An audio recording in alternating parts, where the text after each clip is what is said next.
नमस्कार व्यूअर्स, मैं जयदेव पटेल और आप देख रहे हैं नंबर 1 इंडिया न्यूज। आज के बाद वर्तमान मुद्दों के साथ के इस खास कार्यक्रम में आज हम बात करेंगे उत्तर प्रदेश पुलिस भर्ती परीक्षा का एक बार फिर से ऐलान किया गया है जो कैंसिल होने के बाद में। ऐसे में उत्तर प्रदेश पुलिस भर्ती बोर्ड की तरफ से क्या कुछ खास तैयारियां की गई है, किस तरीके के प्रिकॉशन लिए गए हैं, इन तमाम मुद्दों पर बात करने के लिए हमारे साथ खास सामान है उत्तर प्रदेश पुलिस भर्ती बोर्ड के महानिदेशक डीजी राजीव कृष्ण। राजीव कृष्ण जी, आपका बहुत बहुत स्वागत आज हमारे प्रोग्राम में। जी धन्यवाद। जी राजीव कृष्ण जी, आपसे मेरा पहला सवाल है कि उत्तर प्रदेश पुलिस भर्ती परीक्षा कैंसिल होने के बाद दोबारा जब उसका ऐलान किया गया है, ऐसे में किस तरीके की खास तैयारियां उत्तर प्रदेश पुलिस भर्ती बोर्ड की तरफ से की गई है? जी, सबसे पहले मैं आपको बताना चाहूंगा कि उत्तर प्रदेश पुलिस में आरक्षी सिविल पुलिस के 60,244 पदों के लिए जो नई तिथियों का ऐलान किया गया है वे हैं 23, 24, 25 अगस्त और 30 और 31 अगस्त। इन सभी तिथियों में प्रतिदिन 2 पालियों में ये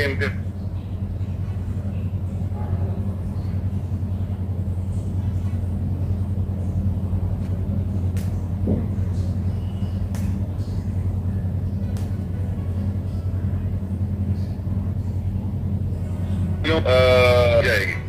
जी, सही सारी व्यवस्थाएं की गई हैं। जी राजीव कृष्ण जी, अगर मैं आपकी बात को थोड़ा सा और आगे लेकर के जाता हूँ तो लास्ट टाइम जो एजेंसियां थी एग्जाम करने वाली या करवाने वाली, उसको कहीं का ब्लैकलिस्ट कर दिया गया है। तो ऐसे में आगे नई जिस एजेंसी को हायर किया गया है उसमें किस तरीके की प्रिकॉशन लिए गए हैं या कैसे सुनिश्चित किया गया है कि जो भी धांधली पहले जो हुई है वो आगे भविष्य में नहीं हो इसको? जी, मैं बताना चाहूंगा कि उत्तर प्रदेश शासन ने जून के माह में सभी भर्ती बोर्डों के साथ विस्तृत विचार विमर्श करके एक नया शासनादेश जारी किया है जिसमें वेंडर्स के चयन से लेकर केंद्रों के चयन से लेकर फाइनल रिजल्ट के होने तक के सारे जितने भी स्टेप्स हैं उनके बारे में विस्तृत दिशा निर्देश समाहित हैं। इस शासनादेश के आधार पर ही पुलिस भर्ती बोर्ड ने विस्तृत तैयारियां की हैं और सभी बातों को ध्यान में रखते हुए इस परीक्षा का आयोजन किया जा रहा है। साथ ही 1 जुलाई 2024 को शासन ने एक अध्यादेश भी जारी किया है जिसमें परीक्षा से संबंधित विभिन्न प्रकार के अपराधों जैसे इंपर्सनेशन, नकल, पेपर लीक की घटनाएं या उसके प्रयास और इन सब अपराधों में जो शामिल लोग हैं और कॉन्स्पिरेसी में शामिल लोग हैं उनके खिलाफ कड़े दंडों का प्रावधान किया गया है। इसमें उम्र कैद की सजा से लेकर 1 करोड़ रुपए तक का जुर्माना शामिल है। इसी प्रकार से इसमें जो उनकी प्रॉपर्टी है उनके सीजर की पावर भी दी गई है। तो मुझे पूरा विश्वास है कि इस बार परीक्षाएं बड़ा सफल होंगी, तरीके से होंगी और उक्त शासनादेशों और अध्यादेशों के क्रम में होंगी। जी राजीव कृष्ण जी, पेपर लीक मामले में जो मुख्य आरोपी या मास्टरमाइंड जो थे राजीव नयन, वो भी बाहर है जमानत पर कहीं न कहीं। ऐसे में परीक्षा को और ज्यादा कहीं के सिक्योर करने के लिए किस कदम आपकी तरफ से उठाए गए हैं ताकि परीक्षा में आगे आने वाले समय में और कोई धांधली नहीं और इस लोगों को किस तरीके से मॉनिटर की जा रही है ऐसे लोगों को? पहले तो मैं बताना चाहूंगा कि वो उक्त अपराधी भी बाहर नहीं है, दूसरे मामलों में अभी भी जेल के अंदर है। और इस बार पिछले 6-7 सालों में जो भी अपराधी, परीक्षा से संबंधित अपराधी जिन्होंने अपराध किया हो, उन सबकी विशेष रूप से निगरानी रखने के लिए निर्देश दिए गए हैं। सभी जिलों में उनकी सूचनाएं भेजी गई हैं।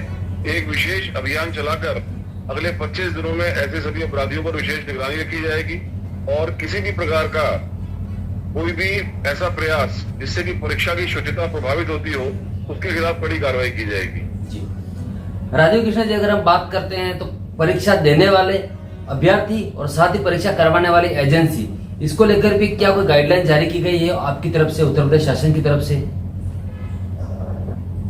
जी, मैं 2 बात कहना चाहूंगा। एक तो शासन की तरफ से एक बड़ी सुविधा दी गई है जिसमें जो परीक्षार्थी हैं वे अपने गृह जनपद से जो उनको जिला आवंटित होता है वहां तक आने के लिए और वापस जाने के लिए उनको बस यात्रा की निःशुल्क सुविधा प्रदान की गई है। इसके लिए वे अपने एडमिट कार्ड की 2 पदार्थित प्रतियां निकाल कर उसको टिकट की तरह से इस्तेमाल कर सकते हैं साथ ही मैं सभी अभ्यर्थियों को से ये अपील करना चाहूंगा कि वे अपनी परीक्षा पर फोकस करें, उस पर ध्यान दें।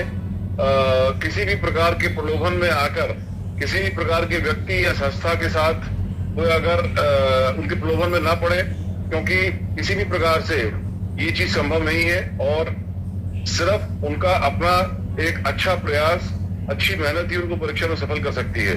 तो मैं उनसे ये अपील करूंगा कि वो अपनी परीक्षा पर ध्यान दें और उसके लिए मेहनत करें।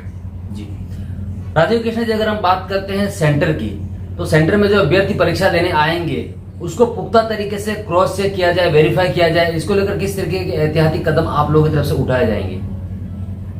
जी, इस बार जैसे मैंने आपको बताया कि जो शासनादेश है जून महीने का, उसमें इस बिंदु पर भी विस्तृत दिशा निर्देश हैं।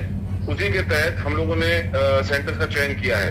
जी राजीव कृष्ण जी, आपसे मेरा एक आखिरी सवाल है कि उत्तर प्रदेश पुलिस भर्ती परीक्षा में देने के लिए जो आने वाले अभ्यर्थी हैं उनका हमारे माध्यम से क्या कुछ मैसेज देना चाहेंगे जिससे कि और ज्यादा सारी चीजें सुगम और सरलता से सारी चीजों को निपटाया जा सके?